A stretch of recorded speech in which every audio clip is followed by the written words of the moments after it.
There's a moment when everything falls apart, when the world tests your resolve with surgical precision, when people betray you, circumstances crush you, and your own mind becomes your greatest enemy. Most people break. They crumble under pressure, make excuses, blame others, and spend years recovering from what should have been a temporary setback. But some don't just survive. They become stronger. They become unbreakable. And there's a reason why. 500 years ago, a man named Niccolò Machiavelli was stripped of everything, tortured, exiled, forgotten by the world he once served. He could have wallowed in self-pity. He could have given up. Instead, he did something that changed history forever. He built a system of mental discipline so ruthless, so precise, that it transformed weakness into power, chaos into control, and failure into dominance. This wasn't just philosophy. This was psychological warfare against his own limitations. Today, I'm going to show you exactly how Machiavelli's discipline can make you unbreakable. Not through motivation, not through positive thinking, but through a method so calculated that it rewires how your mind responds to pressure, pain, and defeat. By the end of this video, you'll understand why most people stay fragile, while others become fortresses. And more importantly, you'll know which one you're going to become. Because here's what nobody tells you about discipline. It's not about morning routines or meditation apps. Real discipline is what happens when everything goes wrong and you still move forward. When your emotions scream one direction and you walk the other.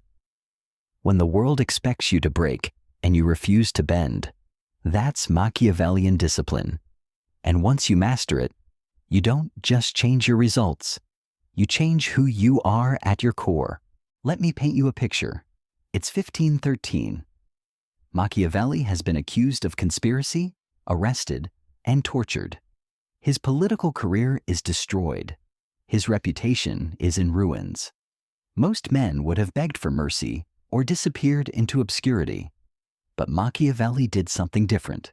He retreated to his estate and began writing.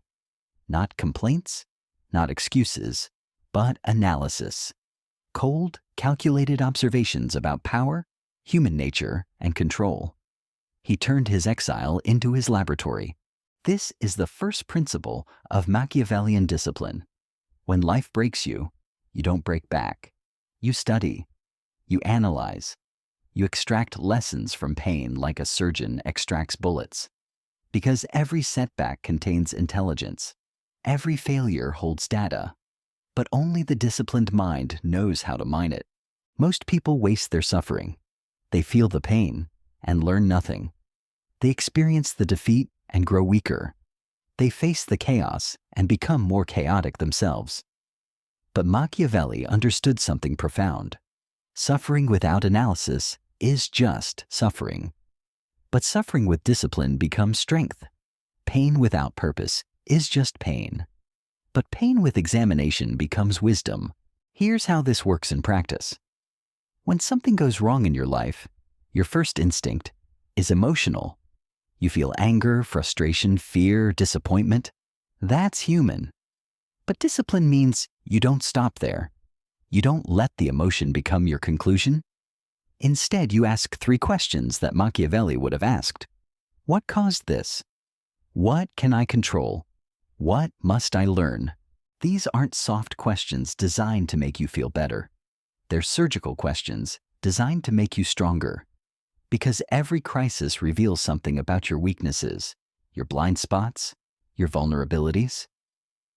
Most people ignore these revelations because they're uncomfortable. But the disciplined mind welcomes discomfort because discomfort is information. Think about your last major setback. Maybe you lost a job, a relationship ended, a business failed, someone betrayed you. What did you do? Did you analyze it like a military strategist studying a lost battle? Or did you react like most people do with emotion, blame, and avoidance? The difference between these 2 responses is the difference between becoming stronger and staying weak. Machiavelli knew that the mind, left to its own devices, will always choose the comfortable path. It will rationalize failure, blame external circumstances, and avoid the hard truths that lead to growth. That's why discipline isn't natural. It's trained. It's built through deliberate practice, through forcing yourself to think when you want to feel, to analyze when you want to react, to extract wisdom when you want to extract revenge. But here's where most people get discipline wrong. They think it's about willpower, about gritting your teeth and pushing through. That's amateur discipline. Professional discipline is about systems. It's about building structures that make the right choices automatic, even when your emotions are screaming the opposite direction. Machiavelli didn't rely on motivation to write The Prince. He built a routine so rigid that writing became inevitable. Every evening, he would change into formal clothes, as if he were meeting with ancient philosophers. He would sit at his desk and work, regardless of how he felt. This wasn't about inspiration. This was about elimination. He eliminated the possibility of not writing by making writing a non-negotiable part of his identity. This is the second principle of Machiavellian discipline. You don't rely on feelings to drive behavior. You build systems that drive behavior regardless of feelings, because feelings are unreliable. They fluctuate with circumstances, with mood, with the weather. But systems are constant. They operate independent of emotion, which means they operate independent of weakness. Most people try to discipline their actions while leaving their environment unchanged. They want to wake up early, but keep their phone next to their bed. They want to eat healthy, but keep junk food in their kitchen. They want to focus, but leave distractions within reach. This is why most people fail. They're fighting their environment instead of designing it. Machiavelli understood that environment shapes behavior more than willpower ever could. So he didn't just decide to be disciplined. He engineered discipline into his surroundings.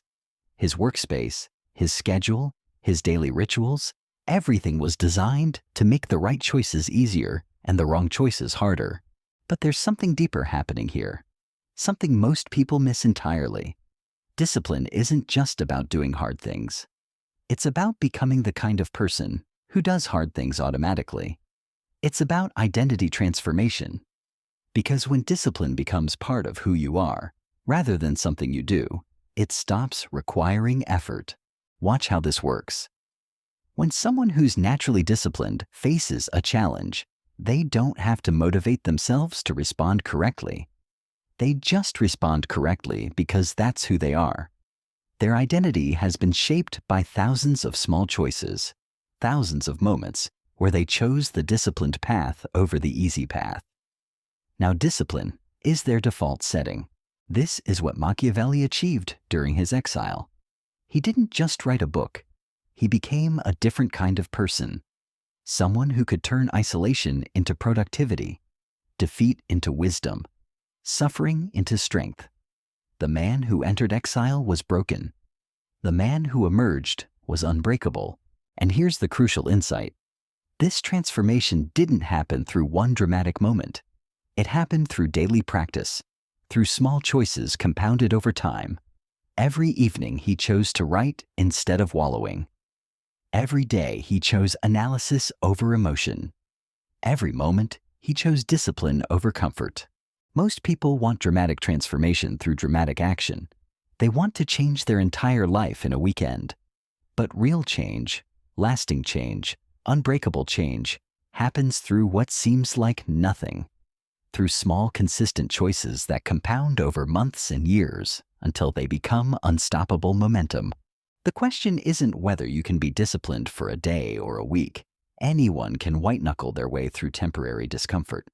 The question is whether you can build discipline so deeply into your identity that it becomes as natural as breathing, so automatic that you don't have to think about it, so integrated that it survives every storm life throws at you. Because that's what makes someone truly unbreakable. Not the ability to endure one crisis, but the ability to remain disciplined through every crisis, to maintain standards when standards seem impossible, to keep building when everyone else is breaking down. That's what we're building here. Not just better habits, but a better you. Not just temporary improvement, but permanent transformation. Not just discipline for discipline's sake, but discipline as the foundation for becoming the kind of person who cannot be broken, cannot be stopped, cannot be defeated by circumstances. But here's where most people stumble. They confuse discipline with punishment. They think being unbreakable means being harsh with yourself, grinding through pain, forcing outcomes through sheer willpower. That's not discipline. That's self-destruction disguised as strength. Machiavelli knew better.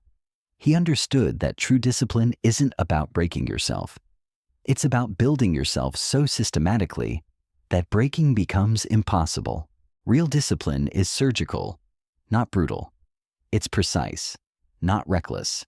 It operates like a master craftsman, not a sledgehammer. Every choice is calculated. Every habit is intentional. Every response is measured. This is what separates the unbreakable from the merely stubborn. The stubborn fight everything. The unbreakable choose their battles with deadly accuracy. Think about water carving through stone. It doesn't happen through force. It happens through persistence, through consistent pressure applied in the exact same place over time. That's Machiavellian discipline.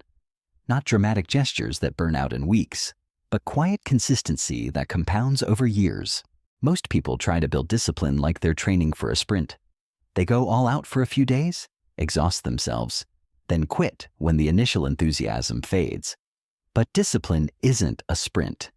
It's not even a marathon. It's a lifestyle. It's a way of being that outlasts motivation, outlasts circumstances, outlasts everything except death itself. Here's what this looks like in practice.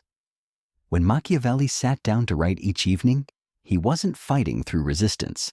He had trained resistance out of the equation. His ritual was so ingrained that not writing would have felt strange, uncomfortable, wrong.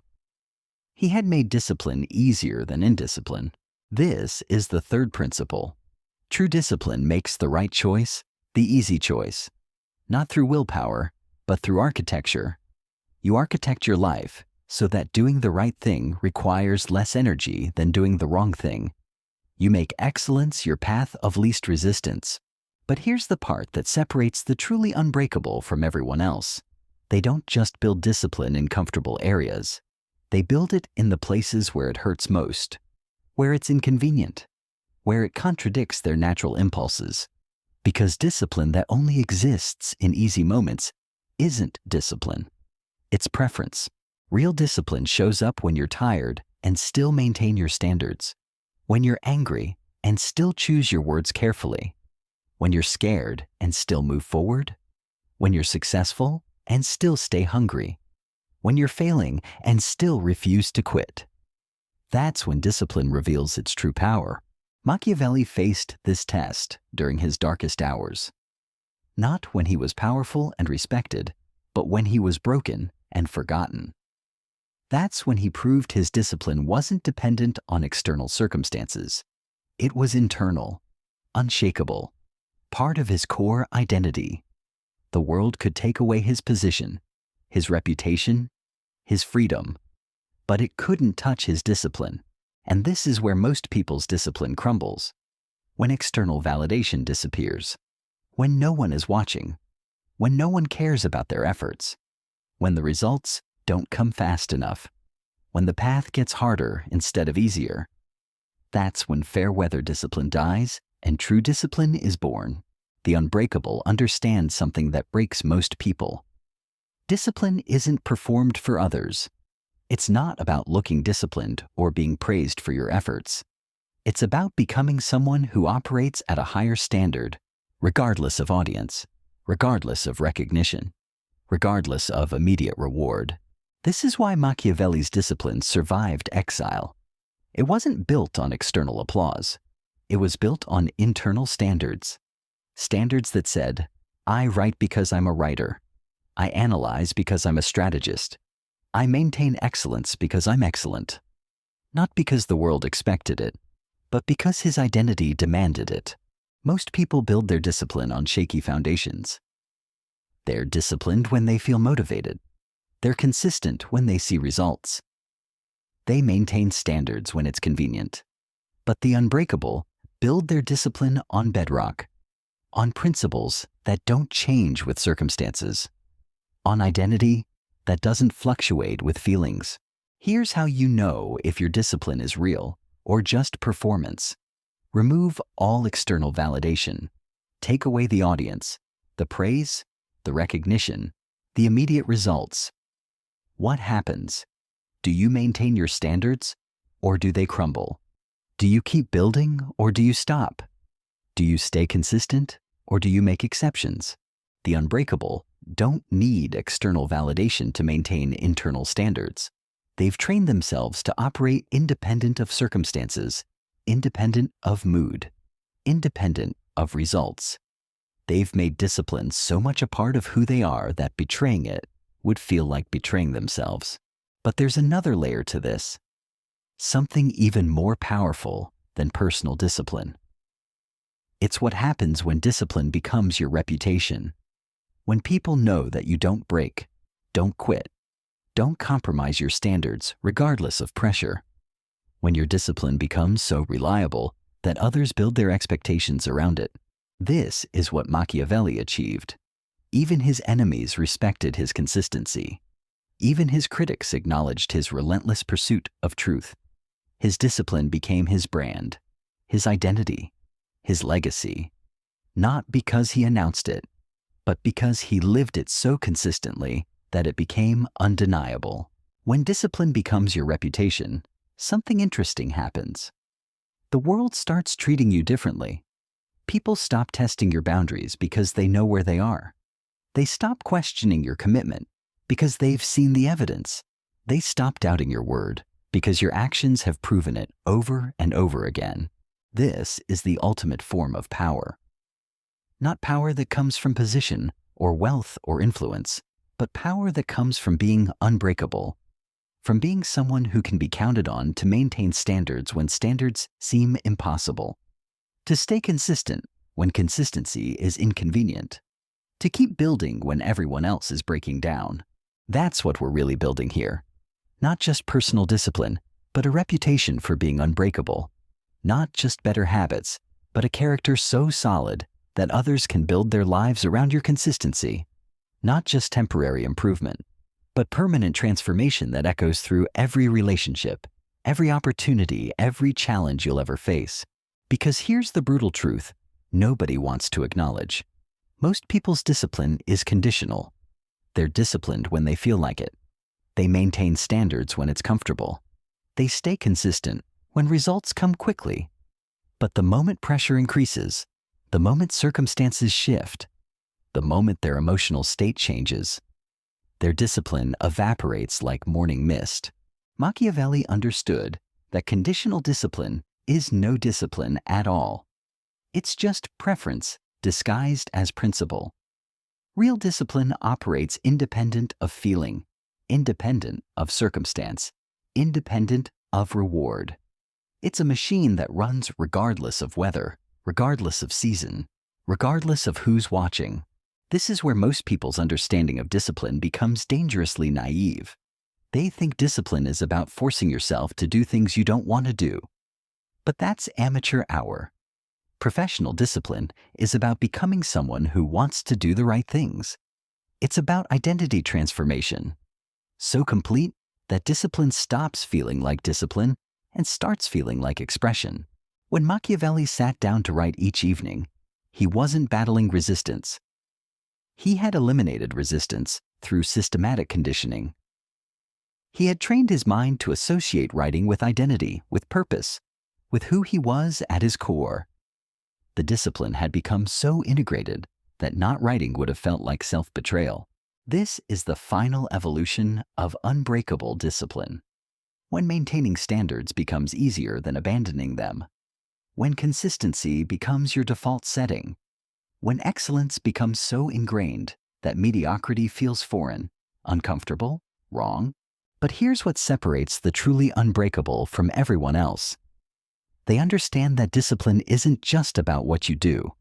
It's about what you refuse to do. It's about the boundaries you won't cross, the standards you won't lower, the compromises you won't make regardless of pressure. Most people focus on building discipline in action. They want to wake up earlier, work harder, push through resistance, but they ignore discipline in restraint. The discipline to say no when everyone expects yes. The discipline to walk away when staying would be easier. The discipline to maintain boundaries when boundaries are tested. Machiavelli's greatest act of discipline wasn't writing The Prince. It was refusing to write what people wanted to hear. He could have written flattery, propaganda, comfortable lies that would have restored his position. Instead, he wrote truth so sharp it cut through 5 centuries of political thought. That's the discipline of restraint. The discipline to choose truth over comfort, principle over popularity, integrity over immediate advantage. This is where your transformation becomes complete. When you realize that being unbreakable isn't about enduring everything. It's about choosing what's worth enduring and what's worth walking away from. It's about having standards so clear, so non-negotiable, that the world bends around them instead of you bending around the world. The unbreakable don't just survive storms. They become the storm. They become the force that others have to navigate around, not through aggression, not through dominance, but through unwavering consistency, through being so predictably disciplined that unpredictability becomes impossible. And here's the paradox that breaks most people's understanding. The more unbreakable you become, the less you need to prove it. Your discipline speaks before you do. Your consistency announces itself through your presence. Your standards become visible, not through declaration, but through demonstration. This is Machiavelli's final gift to you. The understanding that true strength isn't loud. It doesn't announce itself, doesn't perform for audiences, doesn't seek validation. It simply is. Constant, reliable, unshakable. Like gravity, like the sunrise, like the laws that govern the universe itself. You've seen the blueprint. You understand the principles. You know the cost, and you know the reward. The question isn't whether this works. 500 years of history prove it works. The question is whether you'll work it, whether you'll build discipline so deep, so systematic, so integrated into your identity that breaking becomes impossible. Because in the end, this isn't about Machiavelli. This isn't about history or philosophy or ancient wisdom. This is about you, about who you choose to become, about whether you'll remain fragile or become unbreakable, about whether you'll let circumstances shape you or you'll shape circumstances. The choice is yours, but choose knowing this. The world doesn't need more people who break under pressure. It needs people who become stronger because of pressure. People who can be counted on when counting matters most. People who maintain standards when standards seem impossible. That's what being unbreakable really means. Not that you never face adversity, but that adversity never changes who you are. Not that you never feel pain, but that pain never controls your choices. Not that you never fail, but that failure never defines your future. This is your moment, your choice, your transformation. Will you build discipline that survives every storm? Will you become unbreakable? The blueprint is in your hands. The only question remaining is what you'll build with it.